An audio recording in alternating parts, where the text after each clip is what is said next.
Hello and welcome. My name is Dr. Marc Rothenberg, and I am the director of the Division of Allergy and Immunology here at Cincinnati Children's Hospital Medical Center. I am a tenured professor of pediatrics at Cincinnati Children's and the University of Cincinnati College of Medicine.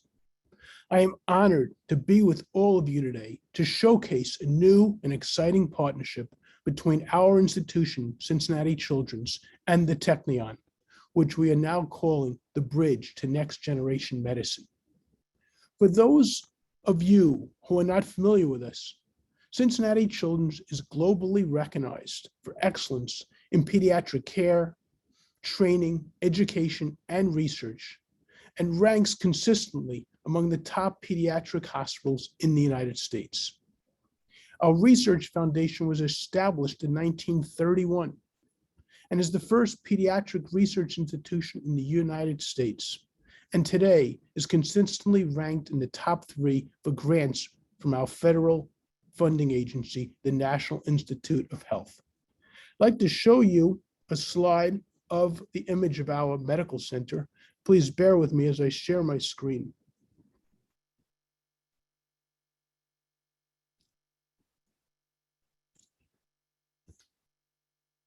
So this is an image which I will create for you. And what I'd like to emphasize is that this is a very comprehensive pediatric-based medical center, and all of the buildings that you see here are part of our pediatric research complex, which is over 12 buildings. This is in very close juxtaposition to the downtown Cincinnati, which you can see in the background. And one can see in the foreground our clinical hospital, which is in the base of the medical center. This is a pediatric hospital, has over 800 beds now. And we see patients from around the nation and the world, including 52 different countries, and certainly Israel is a primary partnering hospital for clinical operations. We also have a number of other buildings dedicated to academic affairs, and we have this research complex here, which is over 1.2 million square feet of research, which has all forms of research ranging from fundamental basic research to genetics, translational, and clinical research. Coming back to the partnership, you may be asking, how did a children's hospital in Cincinnati team up with a technological university in Israel? Well, this partnership was actually envisioned several years ago when I was doing a sabbatical at the Technion and its associated Rambam Hospital. Professor Carl Skorecki and I realized that bringing together 2 world-class entities, the Technion and Cincinnati Children's Hospital, both with complementary skills and assets, could improve pediatric medicine on a global scale. Following several years of planning, including joint meetings with key scientists and stakeholders on both sides, the partnership emerged, which is now formulated and formalized into the Bridge for Next Generation Medicine. This partnership centers around a collaborative, data-driven research program that brings experts from each institution together to train the next generation of leaders, but also to use the latest technology and outstanding brainpower to advance the unmet needs of children. Importantly, the program brings together 2 types of scientists that normally would not work together: computational scientists and pediatric clinical scientists, creating a think tank and a toolbox that will uniquely tackle and solve unmet global pediatric problems, including those with common diseases such as asthma, cancer, and autism, to rare diseases such as eosinophilic esophagitis, which is the subject of my own research. I'm delighted today to be joined by 2 exceptional Technion representatives, both of whom we have conducted research at Cincinnati Children's Hospital with, and both are integral parts of this new partnership, and both who I've worked closely with. That is Professor Shai Shen-Orr and Professor Yonatan or Yoni Savir. To give you some background, Professor Shai Shen-Orr is a computational biologist with expertise in big data and immunology. He leads the multidisciplinary Systems Immunology and Precision Laboratory at the Technion's Rappaport Faculty of Medicine, and he is a member of the Lori Lakey Interdisciplinary Center for Life Sciences and Engineering. Shai earned his bachelor's degree from the Technion, his master's degree from the Weizmann Institute of Science, and his PhD from Harvard. After his postdoctorate work at Stanford University, he returned to the Technion 10 years ago. He is also now the co-founder of CytoReason, a leader in machine learning for drug discovery and development. Professor Yoni Savir heads a lab at the Rappaport Faculty of Medicine and studies information processing in biological systems. His interdisciplinary research includes developing novel artificial intelligence approaches for healthcare challenges, which led to the development of a device recently for remote monitoring of patients with COVID-19. And we'll be hearing about some of that shortly. Yoni also holds a dual bachelor's degree in physics and electrical engineering. He received his master's and PhD degree also from the Weizmann and conducted postdoctorate training also at Harvard Medical School. He returned to the Technion in 2015, and he is also the founder of a few startup companies and regularly consults with biotechnology companies as well.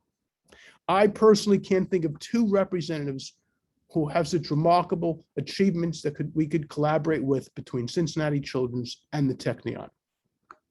My own research focuses on the molecular analysis of allergic inflammation, primarily a set of diseases that we've called eosinophilic gastrointestinal diseases. My laboratory takes multidisciplinary approaches, including the development of preclinical murine models of allergic disease, genetics, genomics, molecular immunology, and cellular biology and biochemistry. I'm going to come back to my slides now by sharing my screen again.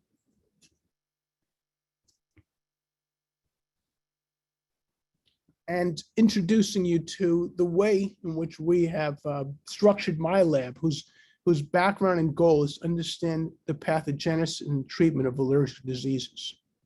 My laboratory has several arms or components. On one arm, we have the fundamental research, which we might consider to be basic research. The other arm of the lab is focused on genetics. And we can use these approaches to communicate and reinforce findings. So for example, in genetics, we often do large-scale genome screens, and we come across what we call hits, which are basically candidates for activity in the genome. We then can go back to the lab, particularly the fundamental arm of the lab, and find out if any of these hits have function. If they do, the lab also has an arm which is based on translational medicine research. This might include culture systems in vitro or animal modeling.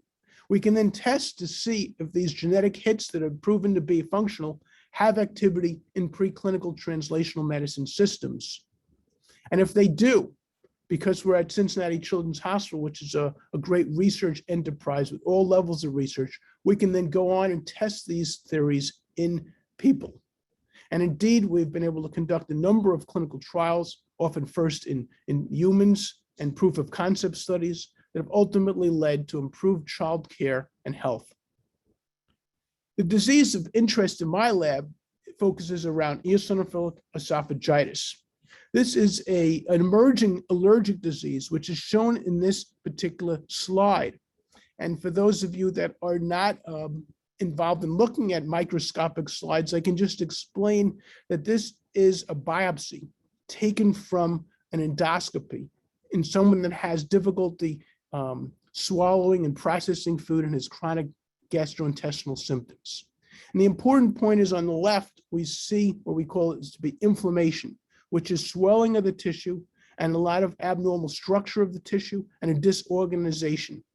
We also see inflammatory white blood cells or leukocytes, and they're enriched with one particular cell called an eosinophil, which is an allergic inflammatory cell, and hence we call this disease eosinophilic esophagitis. What I want to draw your attention to is this is an allergic disease, because we can take these patients who have this disease and eliminate a number of foods from their diet, not typically one food like we would with peanut anaphylaxis, for example, but a number of foods, and we can induce a clinical and histological remission, meaning that we can convert this biopsy and this patient into a healthy individual. And this is a biopsy from the same patient only a couple of months later following this diet where they remove the allergens.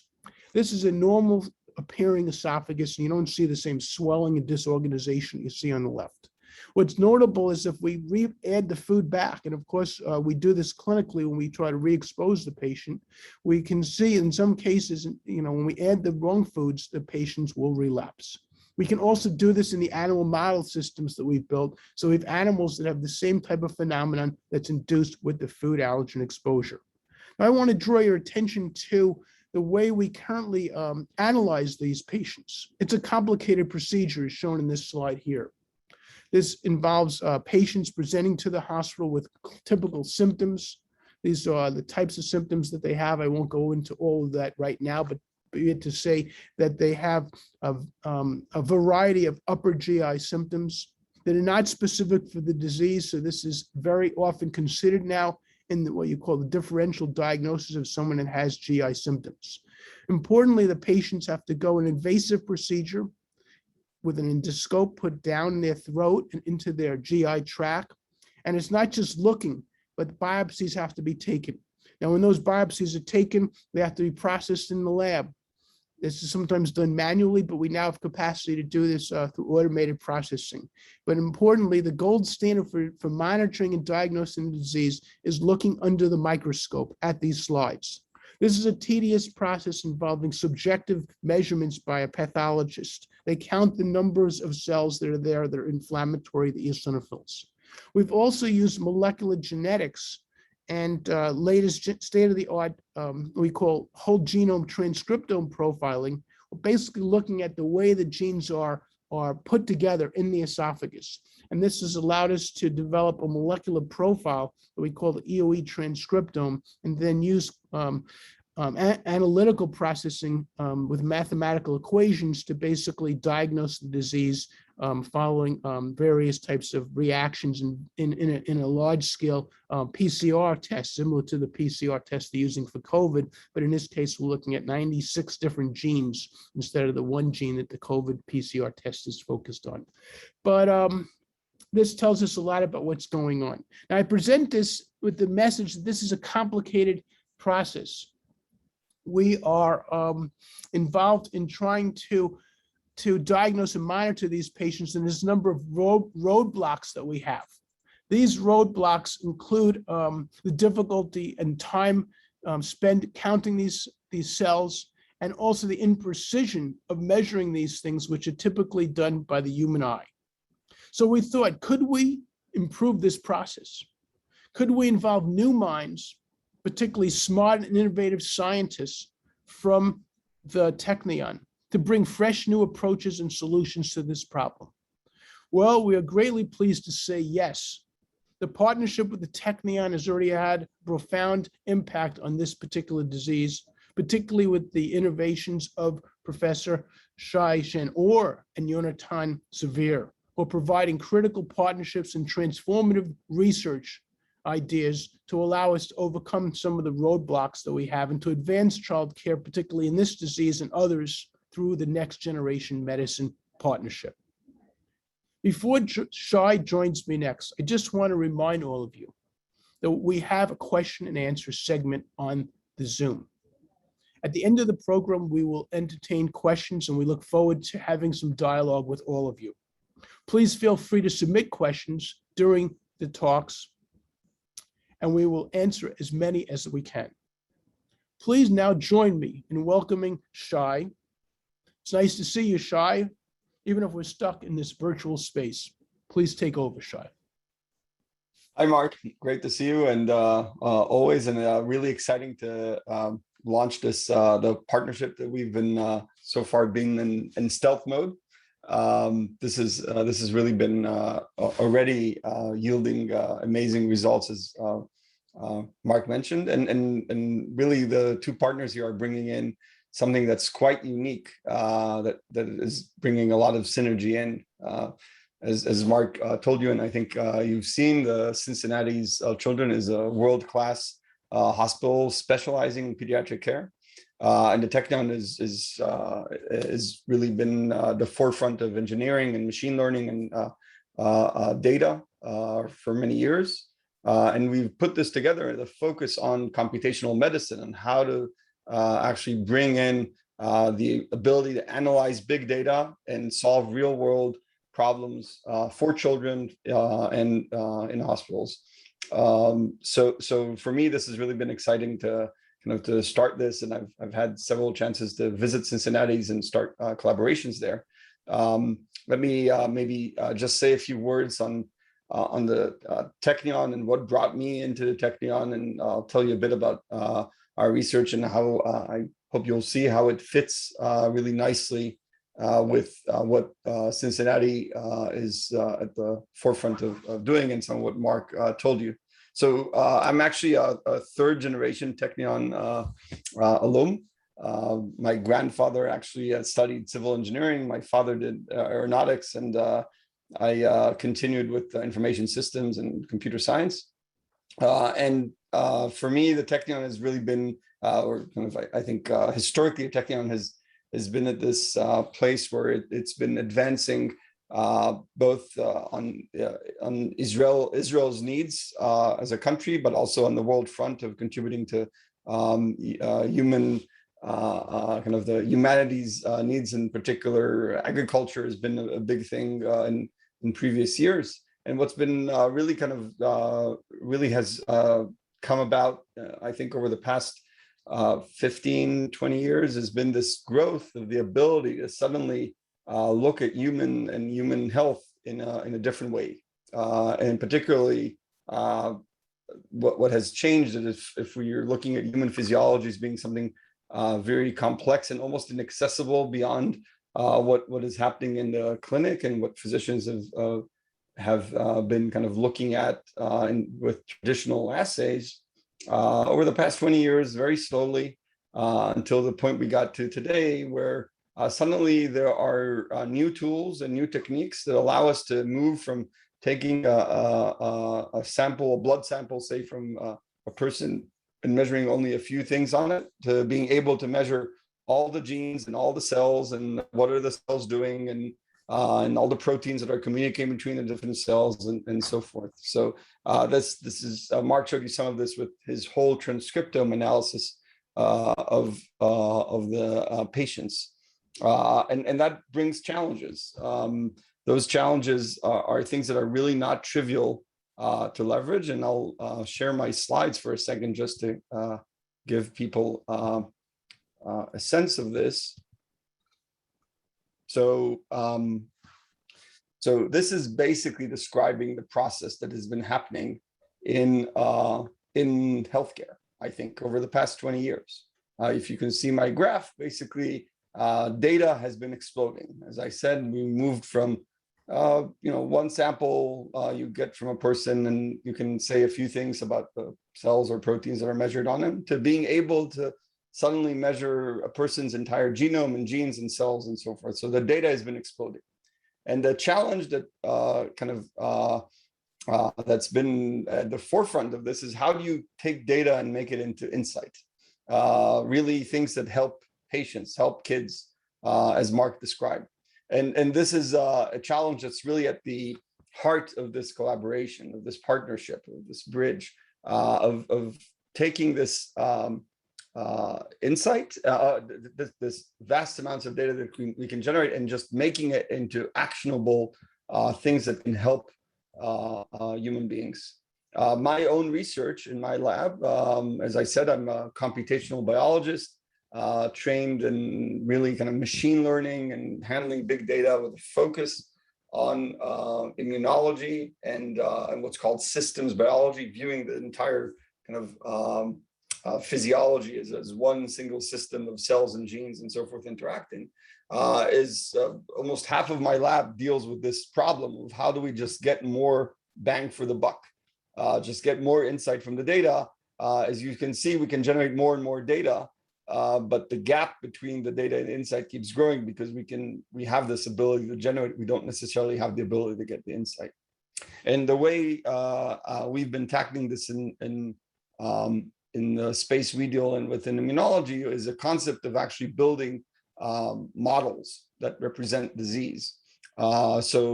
Just to give people a sense of this, I'll go to a place where I think we've all experienced this in our daily lives, and this is what happened with phones. So about 25 years ago, we moved from phones that had no data to phones that had big data.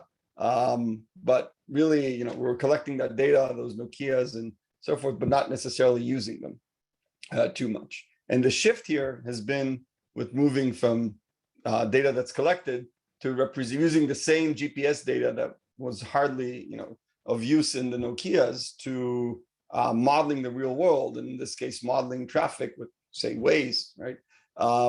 And suddenly the model representation of the real world became something that's extremely useful for us, that really transformed our lives. If the Nokia was something that we forgot at home and wasn't a big deal, the smartphone is something we go back and pick up because we can't really imagine going a whole day without this little machine in our hands. And the same type of idea we're applying at the Technion and particularly in my lab for biology for representing what is happening within disease, right? So think about the data that Marc just showed you his lab generates. We are basically we want to do the same thing, and really at the same time, we're talking, 25 years ago, as I said, biology was this point where you could measure a bit. It wasn't really quantifiable data that a computer can read, to suddenly having technologies that allow us to collect hundreds of thousands of measurements or even more on a patient. And what we're doing, and is obviously much more difficult, is moving from that data collection to representing disease as a model that we can study, understand, identify what are kind of new drugs that would treat the disease or hopefully cure it, discover subpopulations of disease and so forth. So this is kind of really what's in many ways, I think, and represents my lab's view on this, but bringing this partnership together. The Technion at this point is actually ranked #1 in Europe in the machine learning field. And there's a huge number of places where we can interact with Cincinnati children and really bring this to bear to improve healthcare, and particularly in children. As I said, just to kind of give you a bit of sense of how bioinformatics or computational biology kind of link to this in my own field. We work on the problem of understanding human immune variation, and in particularly on being able to understand what's a good versus bad immune system for people who don't have extreme disease. So a simple question on, how's my immune system doing is not really something that we currently have a good answer to in the clinic, compared to, say, cardiovascular medicine, where we can assess good cardiovascular function and so forth. So we study this variation, and we aim to develop metrics to describe it. And again, this has been, up until recently, we've been working with old adults, but the partnership with Cincinnati would allow us to extend this to children, understanding really how immune variation exists in kids, and how it's reflected in later in life, and how this reflects for childhood diseases. And really what our research has yielded so far is the ability to actually quantify a first metric of immune health. We call this immune age. We discovered that there's really a pattern, despite all of us looking very different for our immune system. We can describe how we change along, as if we're changing along a single road, where everybody's immune system is changing along this, is almost like driving on the road. The immune system changes like this, and the differences between us in those individuals that are healthy is really just like those differences really can be described as differences in the rate or the speed in which you travel on the road. Having this framework of understanding what immune health looks like in healthy individuals now lets us go to patients with a variety of different diseases and understand really how is their immune system tweaked there, and can we actually put it back on kind of on immune health. This is particularly of importance in immune-mediated diseases, autoimmunity, as well as in cancer.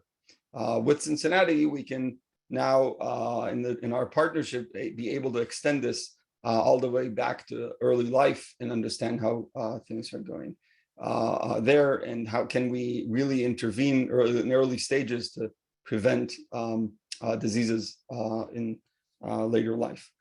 So I hope this gave people a bit of a sense of how we can think about the data explosion that's happened in healthcare, and how really bringing a world-class facility on the clinical side with excellent researchers such as Marc with a university who's is really at the forefront of computer science, machine learning, and so forth, can actually really tie the two together and bring a lot of valuable insight back to the patients. With this, Marc, I return this to you. Invite Danny. Shai, thank you so much. So it was a fascinating overview, very exciting to hear about the transformations that's taking place. I really like the analogy that you used to describe the phone, and how we've now almost seamlessly been using, like you said, computer devices that we're attached to, and that's really become part of our daily routines. I wonder if you can comment, for those, especially in the audience, that bioinformatics, like you said, is really greatly powerful, and how much is bioinformatics currently influencing perhaps the people on this call today that they may seamlessly be subjected to in terms of really improving their life or impacting their health today based on what's going on? I wonder if you can comment about that, just to give us some type of idea on the current scope. It's a wonderful question, Marc, and obviously from my view, not enough. We can do way more. So just to give people a sense, when the human genome was first sequenced, when we got the first sequence in hand, there was a lot of arguments between scientists of, is this valuable? Was this a good investment of our time? And there's a delay that comes from a place where you reach a milestone to the place where it actually becomes useful in the community. And I think we're just at that tipping point now with how computational biology is affecting medicine. There's more and more genetic variation that has been now appears in labels of drugs that are being prescribed, as you well know, Marc, but also in diagnostic care that's happening, a variety of different diseases where what's called biomarkers are entering the clinic now that are really based on these whole genome analyses that have been identifying a particular set of genes or cells and so forth that that when measured can predict something about related to disease severity or outcome or drug responses. In our own work, we've done this type of thing in inflammatory bowel disease. We now have blood tests that allow us to predict before a patient actually gets the drug, whether they'll respond or not, and actually start picking the right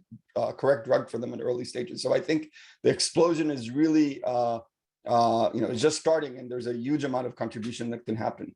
And I believe to many people here on the call. Okay, that's fantastic. I just want to remind the audience to please deposit your questions in the question and answer dialogue box. I see a lot of chat going on. But also please use the question area, and I'll be reviewing some of those shortly. But it's really my great pleasure now to introduce our other thought leader in this area, a partner, me personally, and that's Yoni Savir. Yoni, please take over. Hi all, it's great being here. It's a great opportunity to talk about our research and about our collaboration with the Cincinnati's children. It's been a wonderful experience. So our lab, my lab, is actually suffering from a little bit of a schizophrenia because we approach this problem of biological systems not only from the point of view of the data, And as Shai mentioned before, there's a huge gap between having the data and having the insight. And in order to get insight from all the data that we have, machine learning is not enough.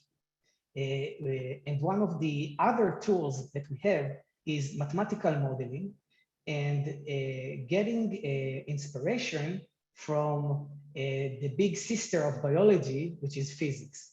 And actually, that's what we are doing in my lab. We are harnessing both computational tools using machine learning and artificial intelligence, but also tools that requires not computers, but pencils to do mathematical modeling and taking inspiration from physical models that allow us to tackle this huge complexity, both from the data side and both from the insight, simple coarse-graining models. So I would like to share a few slides with you to explain a little bit more about what we're doing and how this relates to the wonderful collaboration and the wonderful result that we got working with Cincinnati Children's.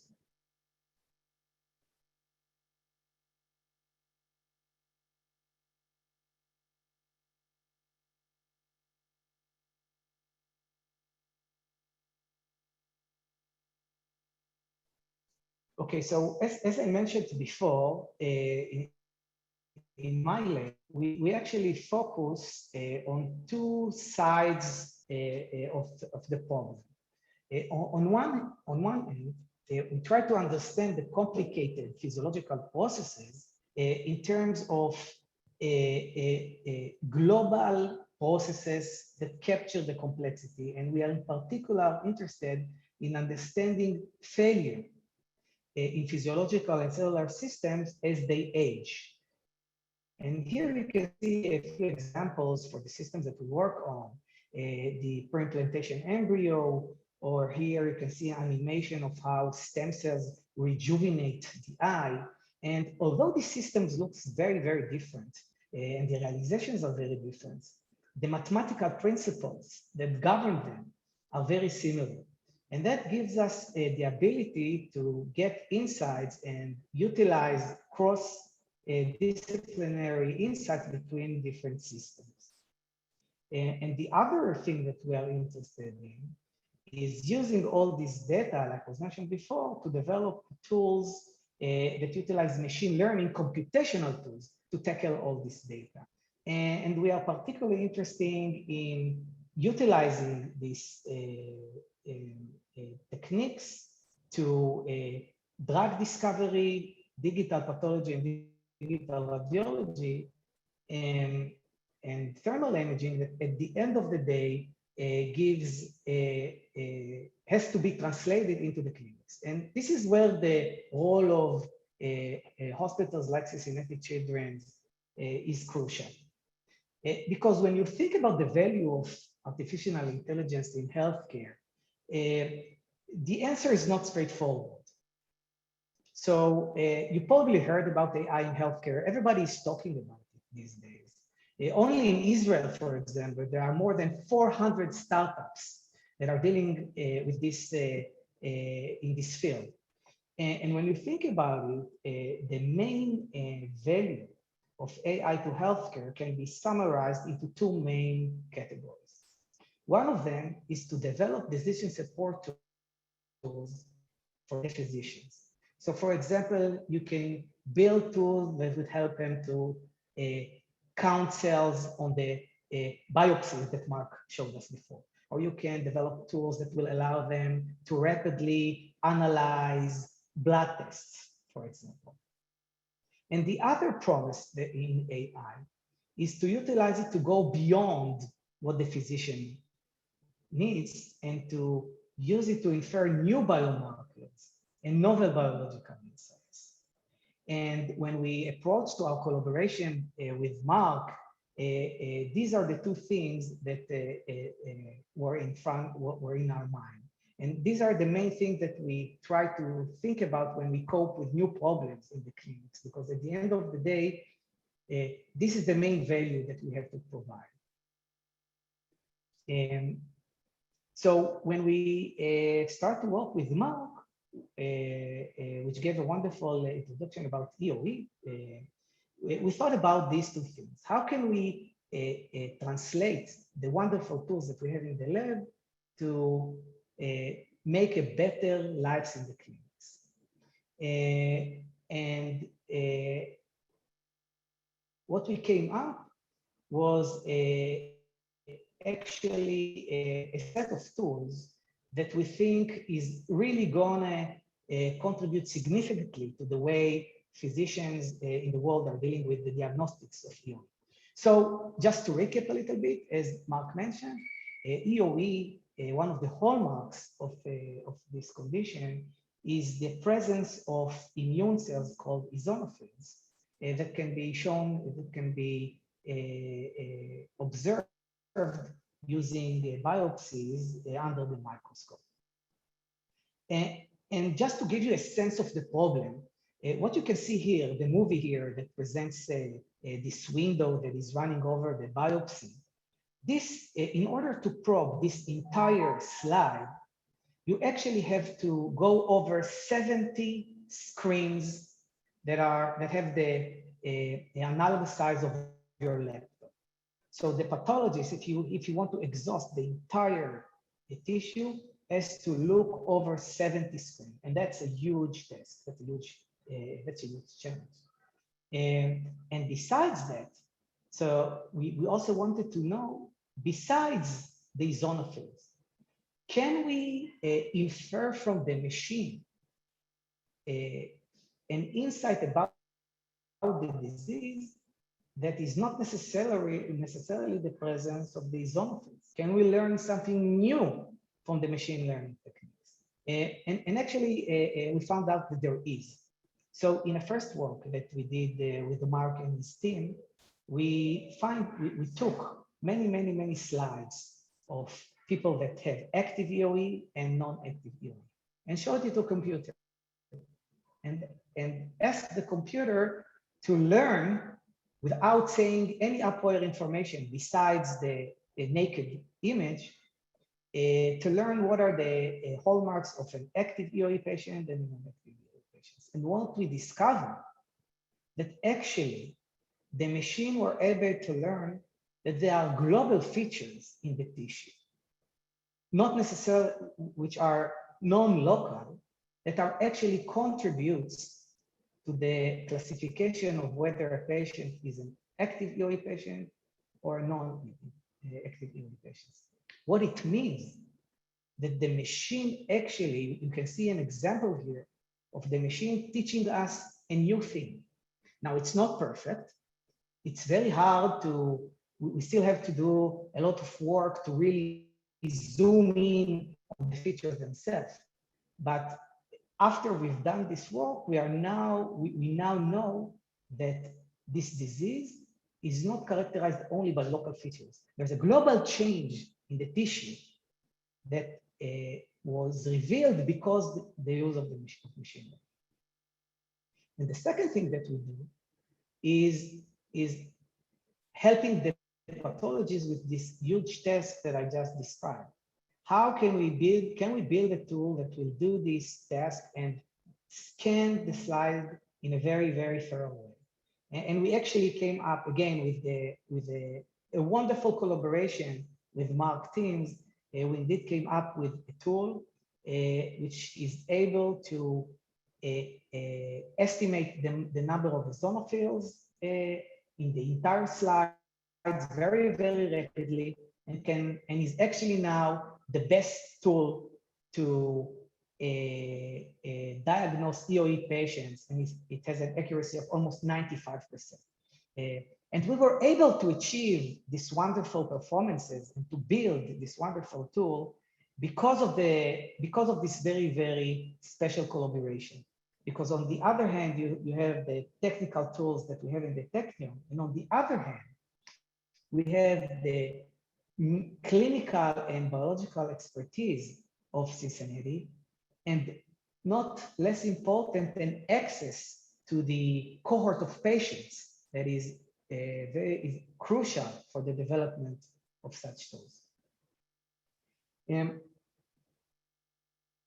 you cannot have a talk these days or conversation without talking a little bit of COVID.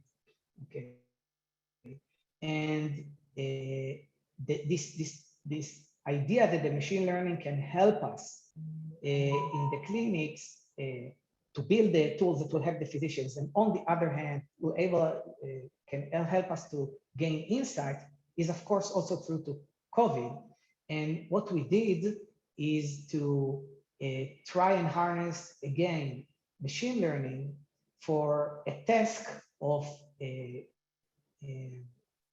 monitoring body temperature distribution and breathing dynamics, which are very, very crucial for estimating patients' risk from afar and without any contact. And this is one of the things that again show how interaction of engineers with clinicians lead to building up of tools that can make a significant change to everyday life. And I want to finish with a little bit perspective on the time that we are now. So COVID also had, with all the downsides, there is a very, very, very promising development due to the COVID, and that it removed many of the barriers that hindered utilizing computational biology and machine learning directly into the clinic. And in a way, COVID facilitated the eras that we are now entering, the era of telemedicine, the era of digital medicine. And we are now in a very, very interesting crossroads. And this collaboration is exactly at the right time, where the barriers to the clinicians and the maturity of the techniques and the availability of the data are all meeting together to really make an impact on everyone's life. And back to you, Marc. Yoni, thanks for that overview. It was fascinating, and I've really enjoyed our work together, and the field's moving more rapidly forward with deeper insights and capabilities if we weren't working together. There's been a good amount of chat, and I've been excited to see the types of discussion emerging. I just wanted to let everyone know, from what I could see, that there are people from around the world participating in this forum today. And that includes, of course, all over the United States, a large geographic distribution, people from around Israel, but also interestingly from Australia, and also one person's logging in from Bolivia, and I'm sure there's other countries represented as well. And that's exciting and showing the impact that this partnership is having already. There are some very interesting questions that are emerging, and I want to remind the group to keep on submitting questions. We won't be able to answer all of them right now, probably, but we will try to write some text for some of the more complicated technical questions. I want to remind the group, particularly my colleagues, to keep the answers pretty lay level. Let's keep it very simple, because some of this stuff is complicated science, but we can certainly go into that if the question is very detailed. But there's been some suggestions from the group to just make the discussion a little bit more light in terms of the science. So I want to start off with a question for Shai. And there's a question here about how the immune system is currently being measured, and how the data that you're talking about potentially could be integrated into models and differences for understanding aging and the difference between children and adults with the current approach, and also what your technology offers for the future. Right. So it's a wonderful question, Marc. So if you think about, obviously the answer is complicated, and I will try and simplify it. So if you think about the immune system as being a really complicated system moving around in your body, different cells, trying to interact and monitor the environment externally, of course, for pathogens, and internally for things like cancer. This is, has many different components, and in many ways, the way the immune system has been studied to date has been almost like one component at a time. It's like taking a car and taking, breaking it, taking all the parts in the manual, ordering it, and then measuring each one and trying to figure out how to put it together. Not a trivial undertaking. And actually, most of what we understand in immunology, because of this complication, has come from mice. We in the lab, many scientists are studying mouse immunology, and those insights we try and take to human. When we study the humans, it's been difficult because humans live in the real world and change all the time. What has changed is that, so just to give a sense to people, take this as an example. The second most common blood test that gets done is what's called complete blood count. This has been around since 1957. We're measuring it in humans since. Really, the advancement has been in its automation. We measure it faster and more accurately than before. But if you think the blood count, for those of you who've done it, I'm sure everyone in your HMO describes the immune system from the perspective of 5 different cells, white blood cells. Now we understand the immune system in hundreds and thousands of different cell types, each of which has a different function, and together they yield this protection that we want the immune system to give us. What has changed is that technology now allows us to measure all these things and put them together. So we suddenly see the entire kind of all the components, how they come together, and I can see how to build the car in that sense. That's really what's changed, and what our metric bill allows us to do is now to understand not only what the immune system in every person looks like, but how is it changing over time, and so how that rate is changing and how that relates to clinical outcomes such as cardiovascular disease, morbidity, and mortality, and so forth. Doing this in children is something that we're really excited about, and we expect is not going to look exactly the same. So we know the immune system changes in children rapidly. We know that there's a lot of different cells that are basically learning the environment. It's like we think about our brains as needing to learn. The immune system is learning the environment that we live in. It's very different from what's happening in adults. And what we're trying to build at the end would be something that tracks the entire lifetime of patients. And of course, there's a relationship between what happens in childhood and adult, and we don't really understand them at this point. Thank you, Shai. Just wanted to answer a question that's been presented. We've talked today about a couple of the collaborations that are taking place. How many others exist already through this partnership that we're launching? And we've sent a reference out for one of the recent articles, but I just want to emphasize that the programs we've talked about today, the projects are very specific, but there are a host of other projects that are underway. Some of them have already led to publications and breakthroughs, such as the paper that's referenced in the chat box that has to do with uncovering mechanisms of brain damage that affect thinking in patients with different disorders of the nervous system, such as neurofibromatosis. There's also some active collaborations in the area of cardiology.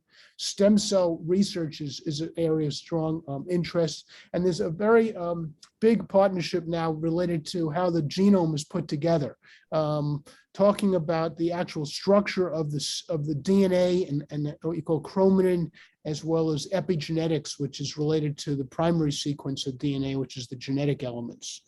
There's a number of other projects ongoing. These are all at early stages, and you'll probably hear through other formats and forums the ideas going forward in terms of this partnership and the plans that we have to develop actually funded research opportunities rather than some of these early stage informal research operations, basically the seed studies that have been so far taking place. So there's a couple of other questions. A lot of them are specific to different diseases, and we're going to be answering those more on an individual basis. There's a general question that's come in about how to transfer this new technology, which is has yet to be fully adopted by healthcare systems and medical centers. And to get that technology out there, what are the steps that need to take place, the tools and processes that need to take place? I'm going to turn this over to primarily my colleagues, Shai and Yoni. But first, I want to say what's exciting and to just begin to get a glimpse on the answer to this is Cincinnati Children's, and probably at the Rambam also, there are actually now rotations for clinicians to actually work in this area. So instead of just working in the ICU or the cardiology ward, people can actually now work for months and also get a fellowship in this area of computational medicine. And this is beginning to show you how this is being adopted. And these are certainly the people that are getting well trained that are going to help us adopt this and move us into this new field very rapidly. So I want to ask Shai and Yoni to comment about this question about adaptation.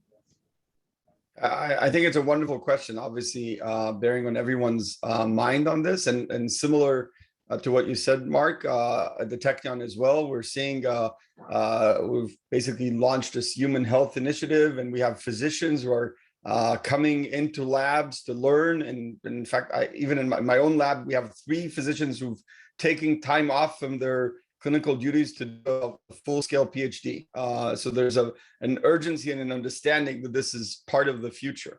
And I think in terms of adoption, there's really 2 major, possibly 3 hurdles to pass. So one is obviously showing efficacy, showing that this actually helps, brings value from a clinical perspective. But I don't think that's enough.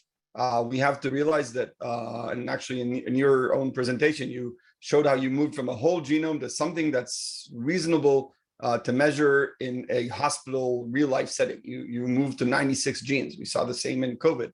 Whereas what we do in the lab, thousands and hundreds of thousands of measurements, and also expensive. So we need to bring that down. Sometimes that requires new tech to do it. That's actually, I think, the more of the device that measures is something that's an engineering problem that's usually relatively solvable. We also need to make it clear to payers, so the HMOs or the Anthems of the world and so forth, that this is worthwhile to measure. This is going to not only help patients, but is going to be financially something that is worthwhile to do. We have, the Technion have been engaging with, we have partnerships with Anthem, with the Israeli HMOs to really start understanding the relationship between the accuracy these new tests bring. You showed a wonderful example, 95% accuracy, and the cost that they would cost to do. And we need to show that this makes sense. I think this is largely a doable task that's just taking a bit longer than we thought, because the payers need to change their minds and kind of get used to this idea. And I think that's starting to happen. And so I'm really excited about this time. Yoni, any comments? Yeah, this is the billion-dollar question, right? Where are we going to see all this technology actually in the field? And I think that it's actually happening. And I think that we have to distinguish between tools that are used for more technical tasks, like monitoring vital signs, counting cells, like the example that I showed, which are already here. Telemedicine, for example, utilizing all these computational tools for telemedicine is actually happening, and COVID actually really accelerated it. The Technion has a lot of collaborations with the Israeli HMOs, and many insured here in Israel already have in their house a little box that measure their vital signs and actually help the physician to make decisions. So I think this aspect is already going very nicely. The other part, of course, of making new clinical insights is something that, like Shai mentioned, requires both the HMOs, but also the regulator. Okay, we need to have FDA approves, and we need, and this is also something that is advancing. For example, in 2017, it's the first time that the FDA gave an approval for a digital pathology algorithm. And since then, it's been increasing exponentially. So also the regulatory agencies are acknowledging more and more the value of these tools. Okay. I think the hour's coming to a close, and this has been a truly exciting dialogue today. I want to really thank both Shai and Yoni, who have been invaluable partners during this process of creating this partnership and in the actual research that we are conducting. I want to thank all of the viewers today for joining us. While we hope that you and your children live a long life in good health and never need our services, we are proud to say that we stand ready with world-class medicine and research to help you as needed. If you'd like more information on how to support this collaboration, please feel free to reach out to Joey Selesny of the American Technological Society or Jenny Parker here at Cincinnati Children's. This program has been recorded, and you will receive a link in the next few days, which will also include Joey's and Jenny's contact information. Be well, and thank you, and have a nice day.